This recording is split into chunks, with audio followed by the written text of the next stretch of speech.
रानो चिड़िया अपनी बेटी के साथ अपने घोंसले में बैठी हुई थी। रानो चिड़िया बहुत गरीब थी और बारिशों का मौसम शुरू होने वाला था। रानो चिड़िया का घोंसला भी कई जगह से टूटा फूटा था। ऐसे में एक दिन हरी तोता उसके घर आता है। चिड़िया बहन, आप अभी तक यहाँ बैठे हो? जल्दी से मेरे साथ चलो। अरे भैया, हमें कहाँ जाना है, पहले मुझे बताओ तो सही। चिड़िया बहन, तुम्हें नहीं पता, जंगल के महाराज जी ने सभी पक्षियों को अपने महल में बुलाया है। अच्छा, तो ये बात है। तभी मैं कहूँ कि कालू और गोरी सुबह सुबह कहाँ जा रहे थे। रानो चिड़िया, आप जल्दी से चलिए, मैं तो पहले ही लेट हो चुका हूँ। हरी तोते की ये बात सुनकर रानो चिड़िया अपनी बेटी को उठाती है और महल की तरफ निकल जाती है। पक्षियों, हमने एक प्रतियोगिता रखी है और वो प्रतियोगिता मिट्टी का घर बनाने की है। जो भी पक्षी बहुत ही सुंदर और मजबूत मिट्टी का घर बनाएगा उसे फसलों से भरा एक खेत दिया जाएगा। हाँ महाराज, हम सभी पक्षी प्रतियोगिता में भाग लेंगे और मिट्टी का मजबूत सा घर बनाएंगे। ठीक है, एक हफ्ते बाद आप सभी के घर देखने आऊंगा। तब तक आप अपने लिए मिट्टी के मजबूत से घर बनाना। गिद्ध महाराज की ये बात सुनकर सभी पक्षी बहुत खुश होते हैं और अपने अपने कामों में लग जाते हैं। महाराज जी, मुझे तो ये घर बनाने की प्रतियोगिता थोड़ी सी अजीब लगी है। हाँ सैनिक, तुमने एकदम ठीक ही समझा है। मैंने ये प्रतियोगिता इनाम जीतने के लिए नहीं रखी है, बल्कि मैं चाहता हूँ कि सभी पक्षियों के पास मजबूत सा मिट्टी का घर हो ताकि बारिश के मौसम में वो सुरक्षित रह सकें। वाह महाराज जी, आपने क्या दिमाग लगाया है। अब जंगल के सभी पक्षी इनाम जीतने के लिए मिट्टी का घर बनाकर ही रहेंगे। बस कालू, बस थोड़ा सा आराम कर लेती हूँ, मैं बहुत थक गई हूँ। क्या गोरी, तुम्हें फसल से भरा खेत नहीं चाहिए जो तुमने इतनी जल्दी हार मान ली? चाहिए ना कालू जी, वो खेत तो मुझे ही चाहिए। अगर हम इनाम जीत गए तो हमारे बच्चों के बच्चों को भी अनाज की कोई परेशानी नहीं होगी। गोरी, ख्वाब तो इतने बड़े बड़े देख लिए, लेकिन अभी तक थोड़ी सी भी मिट्टी जमा नहीं की। अब जल्दी से उठ जाओ, नहीं तो सारी मिट्टी खत्म हो जाएगी। कालू जी, हम तो दो हैं और वो रानो चिड़िया और कबूतर तोता, वो सब अकेले अकेले हैं, तो सबसे पहले घर तो हमारा ही बनेगा। गोरी, तुम ये मत भूलो, रानो चिड़िया की एक बेटी है और कबूतर की पत्नी। कालू जी, उस चिड़िया की गुड़िया और उस कबूतर की पत्नी लूसी तो कोई काम करती नहीं, वो तो सारा दिन घर में पड़ी रहती है। ये कहकर वो दोनों मिट्टी लेने चले जाते हैं और इधर रानो चिड़िया की बेटी गुड़िया अपनी मम्मा के साथ जाने की जिद कर रही थी। नहीं बेटा, आप अपने दोस्तों के साथ खेलो, मैं खुद ही मिट्टी ले आऊंगी।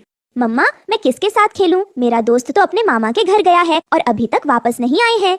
ये सुनकर चिड़िया अपनी बेटी को अपने साथ ले जाती है और गुड़िया भी अपनी मम्मा की मिट्टी इकट्ठी करने में मदद करती है। बेटा, आप ज्यादा मिट्टी मत लेकर आओ, आपको चोट लग जाएगी।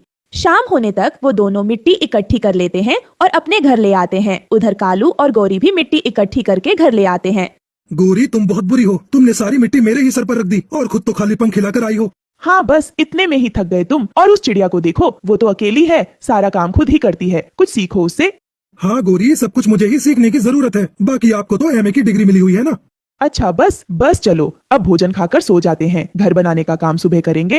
फिर कालू और गोरी भोजन खाकर सो जाते हैं और इधर रानो चिड़िया अपना घर बनाने में लगी हुई थी। मैं अभी से थोड़ा थोड़ा काम करना शुरू करूंगी, तभी मेरा घर बन पाएगा।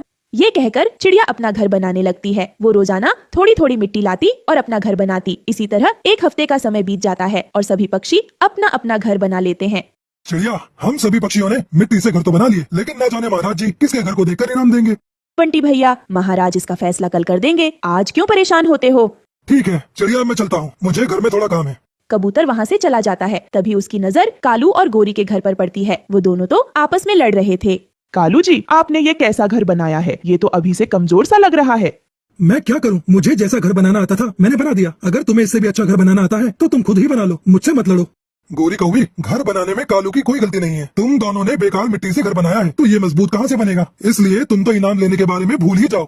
ये कहकर कबूतर वहाँ से चला जाता है और गोरी कौवी को तो बहुत गुस्सा आ रहा था।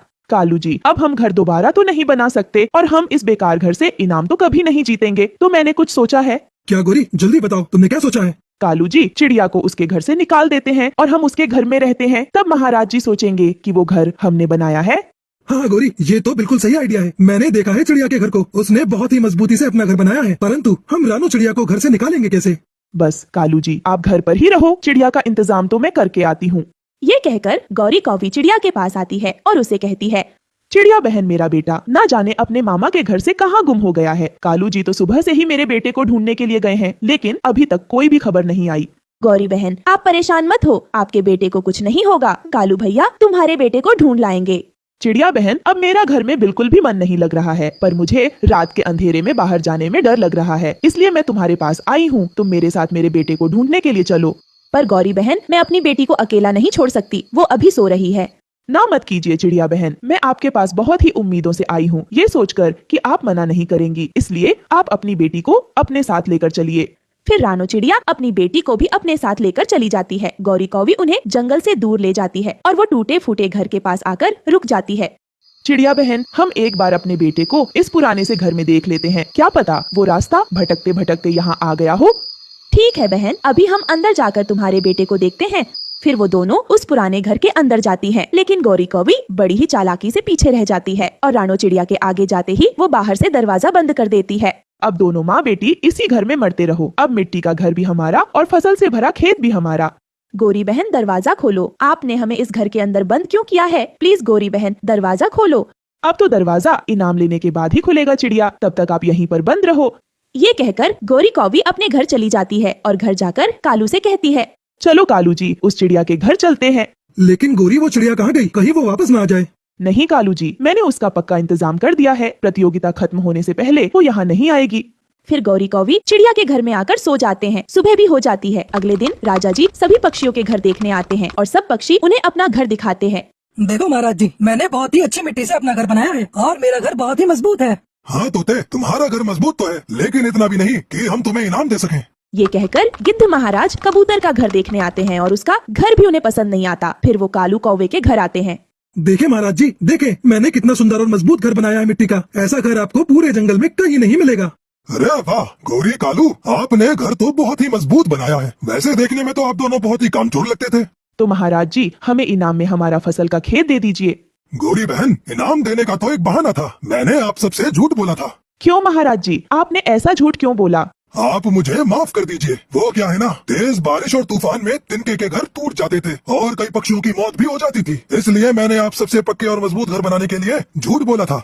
ये कहकर गिद्ध महाराज वहाँ से चले जाते हैं। उनकी बातों पर गौरी कौवी को गुस्सा आ रहा था। कालू जी, अब मैं गिद्ध महाराज की कभी भी बात नहीं मानूंगी। कोई ऐसा भी बोलता है। हाँ गौरी, अब तुम उस बेचारी चिड़िया को भी उस बेकार से टूटे फूटे घर से बाहर निकालो। कालू जी, आप ही जाओ, मेरी तो उस चिड़िया से नजर मिलाने की हिम्मत भी नहीं हो रही। फिर कालू कौवा चिड़िया को घर से बाहर निकालता है और उससे माफी मांगता है और उसे गिद्ध महाराज की सारी बातें बताता है। ये तो महाराज ने बहुत अच्छा किया। इससे जंगल के पक्षियों को कोई भी परेशानी नहीं होगी और तेज बारिश में वो सुरक्षित रहेंगे। चिड़िया बहन, अब तुम जाओ और जाकर अपनी मिट्टी के घर में रह सकती हो और मैं और गौरी अपने टूटे फूटे घर में रह लेंगे। नहीं कालू भैया, अब तुम ही उस घर में रहो। मैं अपने लिए दूसरा मिट्टी का मजबूत सा घर बना लूंगी। ये कहकर रानो चिड़िया मिट्टी लेकर आती है और अपना घर बनाने लगती है। कुछ ही देर में उसका मिट्टी का घर बनकर तैयार हो जाता है। फिर वो उसमें अपनी बेटी गुड़िया के साथ खुशी खुशी रहने लगती।